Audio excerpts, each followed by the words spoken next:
दुनिया का कोई भी सफल इंसान हो, दुनिया का कोई भी सफल इंसान हो, उसके सफल बनने के पीछे एक आइडिया था। चाहे आप केएफसी के कर्नल सैंडल को देख लो, या मैकडॉनल्ड्स को देख लो, या दुनिया का कोई भी बड़ा बिजनेस जो फूड इंडस्ट्रीज का हो, कोई भी बड़ा बिजनेस, उसके पीछे एक आइडिया थी। एक आइडिया और एक बिजनेस परफेक्ट प्लानिंग। और क्यों हम लोग जो भारत के जो लोग हैं, क्यों हमारे जो भारत के फूड है जैसे कि वड़ा पाव हो गया, मिसल हो गया, पाव भाजी हो गया, इसको उस नजर से देखते हैं कि ये तो ठेले पे बिकता है, ये तो गरीबों का खाना है। इस नजर से हम भारतीय इसको देखते हैं। क्यों? क्योंकि हमारा नजरिया देखने का ही, जैसे कि पानी पूरी हो गया ठेले पे बिकती है, वड़ा पाव हो गया ठेले पे बिकता है, मिसल पाव हो गया ठेले पे बिकता है। तो ये जो देखने का नजरिया है हमारा, वो इसको बदलना पड़ेगा। अगर इसको देखने का आप नजरिया बदलते हो तो इस देश की फूड इंडस्ट्रीज की जिंदगी बदल जाएगी। जी हाँ। अगर देखो, एक आइडिया ही है जो किसी भी बिजनेस को यहां से लेके यहां लेके जा सकता है। एक मैकडोनल्ड्स का बर्गर भी कई रेस्टोरेंट खोल सकता है। तो हम इंडियंस क्यों नहीं ऐसा कर सकते हैं कि हमारा जो फूड है उसको हम क्यों नहीं बढ़ावा दे रहे हैं, और क्यों कोई नया आइडिया नहीं सोच रहे। हम कहीं अगर वड़ा पाव भी खाने का, हमको अगर कहीं जा रहे हैं और वड़ा पाव खाने का रहता है जो कि हमको बहुत पसंद है और खाने का भी रहता है, तो हम नहीं खा पाते। क्यों? क्योंकि कोई भी जो इंसान है उसको ठेले पे बेचता है अनहाइजेनिक तरीके से। मतलब वही तेल कितनी बार यूज किया हुआ, और कोई साफ सफाई का ध्यान नहीं रखता है। और उस तरीके से वो आपको सर्व करता है जिसमें कोई मतलब हाइजीनिक तरीका नहीं होता है, ना कुछ वो साफ सफाई का ध्यान रखता है, ना वहां पानी पीने की सुविधा है, ना बैठने की सुविधा है, ना कुछ नहीं। और जहां पे ये सब सुविधा है, जहां पे अच्छे बैठने की सुविधा है, अच्छा पानी है, और ये सब है, वहां मिडिल क्लास है ना, वो अफोर्ड नहीं कर सकते। इसीलिए भारत का 90% रेस्टोरेंट पहले ही एक साल में बंद हो जाता है। क्यों? क्योंकि मिडिल क्लास जो है रेस्टोरेंट में अफोर्ड नहीं कर सकता, क्योंकि उनकी 300 रुपए की सब्जी आती है, 40 रुपए की रोटी आती है, 200 रुपए का चावल आता है जो एक प्लेट है। तो वो अफोर्ड नहीं कर सकते। और रिच जो आदमी है जो इस चीज को अफोर्ड कर सकते हैं, उसका नंबर ही कितना है? उसका नंबर बहुत छोटा है। जो रेस्टोरेंट को अफोर्ड कर सकते हैं उसका नंबर छोटा है, और मिडिल क्लास जो है जिसको अफोर्ड नहीं कर सकते उनका नंबर भी यहाँ बहुत बड़ा है, लेकिन उस अफोर्ड नहीं कर सकता है। और जहां वो खाना चाहता है वहां उसको सही तरीके से मिलता नहीं है। तो बीच में गैप बहुत है, लेकिन हम वो गैप को देख नहीं पा रहे हैं। हम उस गैप को नहीं देख पा रहे हैं कि इसमें गैप कौन सी है। यहाँ पे हम जो भी देख रहे हैं ठेले वाले वड़ा पाव, देखो वड़ा पाव का बिजनेस भी कुंज विहार वाला है जो 24 रुपए में एक वड़ा पाव देता है, और बहुत मतलब बैठने की सुविधा अच्छे हाइजीनिक तरीके से, तो उसका रोज का कम से कम 2 लाख रुपए का गल्ला है। तो ऐसे ही एक ये जो आज कल्याण से आ रहा था, तो अचानक मुझे बहुत भीड़ दिखी। वहां पे बहुत गाड़ियां, उस रेस्टोरेंट के सामने बहुत गाड़ियां खड़ी थी, और वहां बहुत भीड़ दिखी। तो मैं वहां पर रुक गया, बोला इसमें ऐसा क्या है जो इतने लोग जा रहे हैं और इतनी भीड़ है। तो वहां पे उसने बड़े से बोर्ड पे लिखा था कि अनलिमिटेड मिसल पाव, अनलिमिटेड।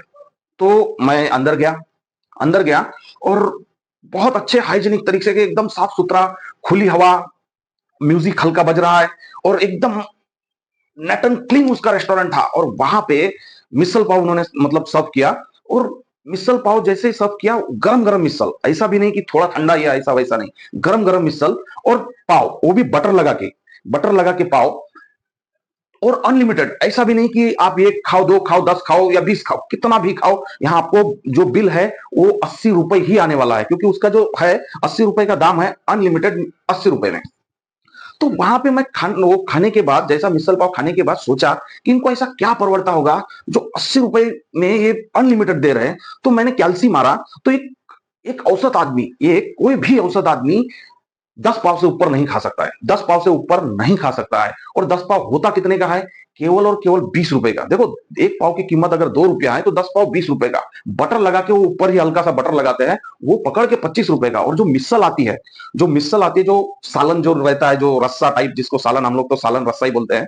तो वो जो सालन रस्सा टाइप जो आता है, उसकी कीमत कितनी? ज्यादा से ज्यादा 20 रुपए। कितना भी खाए वो इंसान तो 20 रुपए, और जब सेव वेव डाल के तो 30 रुपए हो गया, 20 30 50।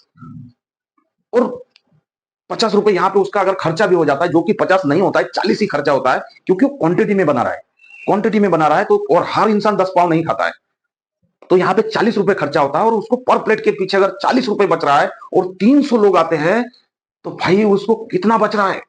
अगर वहां पे 200 लोग भी आते हैं तो उसको कितना पैसा बच रहा है। तो वहां 300 लोगों इंटू 40 रुपया, तो वहां रोज का 12,000 नेट उनको बच रहा है, 12,000 नेट बच रहा है। एक रेस्टोरेंट से केवल 300 लोग अगर आते हैं, जो कि बहुत ज्यादा आते हैं, तो उनको 12,000 बच रहा है। अगर यही नहीं हम मतलब 12,000, और वो जो है ना, वहां पे पानी पीने की जो है ना, उन्होंने सुविधा नहीं रखी है। हाथ धोने की तो सुविधा बहुत अच्छे तरीके से है, लेकिन पानी की सुविधा नहीं है। और वो पानी बोतल देते हैं, जो कि छोटा पानी बोतल उनके पास शायद है भी नहीं, और बड़ा पानी बोतल देते हैं। और बड़ा पानी बोतल जो है, अगर आप अनब्रांडेड लेते हो, तो यहाँ पे केवल और केवल 6 रुपए का आता है, और उसमें 14 रुपए का प्रॉफिट है आपको। अगर आप 20 रुपए में बेचते हो तो 14 रुपए का प्रॉफिट है। अगर 300 इंटू 14 करते हैं, तो यहाँ 4,200 का, और इंटू अगर 4,200 इंटू 30, तो यहाँ 1,26,000 का केवल और केवल आप पानी बोतल पे प्रॉफिट कर सकते हो, अगर पर प्लेट के पीछे एक बोतल भी जाती है तो। और 12,000 इंटू 30, यहाँ पे 3,60,000 रुपए महीने का बन सकता है, 3,60,000 रुपया। और जो आपका रेंट है, वो पानी बोतल ही निकाल रही है, और उसके पास केवल मिसल ही नहीं है, तो वहां पे पानी पूरी भी है, मिसल भी है, थम्सअप भी है, कोल्ड ड्रिंक भी है, और कई ऐसे मतलब छोटे छोटे नमकीन के पैकेट भी है। तो उनका जो बिजनेस है, वो कहीं और से ही मतलब जो निकल रहा है, जो प्रॉफिट है ना, जो वहां का रेंट है, लाइट बिल है, स्टाफ का पगार है, वो कहीं और से ही निकल रहा है। जो मेन जो उनका बिजनेस है, जो मिसल पाव का, वो तो प्रॉफिट पूरा का पूरा उनको बच रहा है। बाकी जो आप जो ये सब प्रोडक्ट रखते हो ना, जैसे पानी बोतल हो गई, पानी पूरी हो गई, या कोई कोल्ड ड्रिंक हो गई, या वेफर्स के चिप्स हो गए, जो छोटे बच्चे आते हैं वहां पे, तो उन सब में ही ये निकल जाता है। तो एक जो आइडिया देखो, मिसल पाव तो हर कोई बेच रहा है, उसके पास उतनी भीड़ नहीं है, इनके पास इतनी क्यों भीड़ है? जबकि आपको वहां पे टेबल मिलेगा ही नहीं, आपको वेटिंग पे रहना पड़ेगा, और वहां पे लोग वेटिंग पे हैं, वहां पे लोग खड़े हैं। मतलब वो उड़ जाए तो हम बैठ जाए, यहाँ पे इतना बड़ा मतलब नंबर है वहां पे लोगों का, कि ये हाल है। क्यों? क्योंकि मिडिल क्लास जो है, वो चाहता है कि हम अच्छे जगह पे बैठे, अच्छे जगह पे खाना खाए, और हल्का सा म्यूजिक, अच्छी जगह पे खाना खाए, अच्छी जगह पे बैठे, उनको चाहते हैं, लेकिन वो अफोर्ड नहीं कर सकते हैं। जो रेस्टोरेंट है, वो अफोर्ड नहीं कर सकते हैं। और इन दोनों की जो बीच का जो डिफरेंस है, आपको वही कम करना है, कि मिडिल क्लास का जो नंबर बड़ा है, उनको कैसे रेस्टोरेंट में खींचा जाए। देखो, आप यहाँ पे जो रेस्टोरेंट है, उसका डेकोरेशन तो बहुत अच्छा करो, बैठने की सुविधा, और नेट एंड क्लीन, साफ सुथरा, और स्टाफ भी आपका एकदम नेट एंड क्लीन होना चाहिए, और सबके मतलब हाथ में हैंड ग्लव्स, टोपी, ये वो सब होना चाहिए। और मार्जिन जो है बहुत कम रखो, आप मार्जिन जो है बहुत कम रखो, और कस्टमर जो एकदम सेटिस्फाई होना चाहिए, ऐसा कि अगर आपके रेस्टोरेंट में वो कस्टमर आए, भले मिसल पाव खाने आए, तो वो ऐसा मतलब ये नहीं कि आपने अनलिमिटेड बोल दिया और उनको बोलो कि ये भाई तू 2 ही पाव खा, या 4 ही पाव खा, या 5 ही पाव खा, उसके बाद में उसके ऊपर ध्यान नहीं दोगे, तो ऐसा नहीं। आपको उसके ऊपर तब तक ध्यान देना है, तब तक वो कस्टमर के ऊपर ध्यान देना है, जब तक वो पूरा सेटिस्फाई नहीं होता है, उसको पूरा तृप्ति नहीं मिलती है। क्योंकि वो जब बाहर जाएगा, तो वही बोलेगा कि वाह क्या रेस्टोरेंट था, और वो आपके बिजनेस की फ्री में ऐड करेगा, फ्री में वो ऐड करेगा, हर जगह पे वो जाएगा तो यही बोलेगा कि ये रेस्टोरेंट था, और यहाँ में मैंने ये खाया, क्या मजा आया।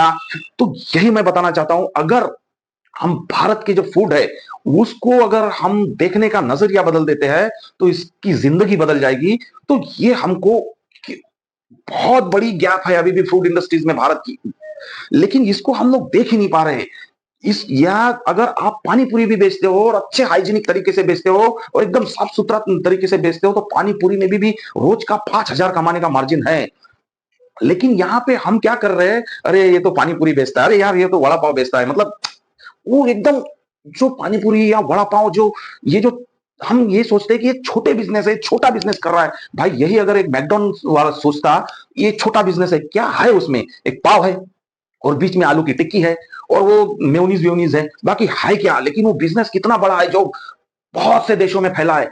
हम क्यों नहीं कर सकते ऐसा? क्यों? क्योंकि हम हमारे फूड जो है, भारत के जो फूड है, उसको कहीं ना कहीं अलग नजर से देखते हैं कि ये गरीबों का खाना है, और इसको गरीब खाते हैं, और इसको ये बिकता भी एकदम ठेले पे है, जो मतलब छोटे छोटे ठेले हैं, जो अनहाइजेनिक तरीके से बेचते हैं, वो नजरिए से हम देखते हैं। इसलिए हम उसको मतलब अवॉइड करते हैं, क्योंकि हमको अच्छा भी लगता है, फिर भी हम अवॉइड अवॉइड क्यों करते हैं? क्योंकि वो हमको वहां पे हाइजीनिक तरीके से मिलता नहीं है, बैठने की सुविधा होती नहीं है, और बड़ी गैप तो है बीच में। लेकिन डिफरेंस यहाँ यही है कि उसको हम देखने का नजरिया अलग है, और उनका सब करने का तरीका भी एकदम अनहाइजीनिक तरीके से है, इसलिए इसको हम गैप नहीं देख पा रहे। नहीं तो इसमें इतनी बड़ी गैप है कि आज भी इसमें करोड़ों का बिजनेस किया जा सकता है। जी हाँ, वो जो मैं मोरी वैसा कुछ यूनिक आइडिया ट्राई करो आपके बिजनेस में, चाहे वो मिसल पाव का हो या पाव भाजी का, ये ट्राई करो कि कस्टमर को अनलिमिटेड दो, कम प्राइस में अनलिमिटेड।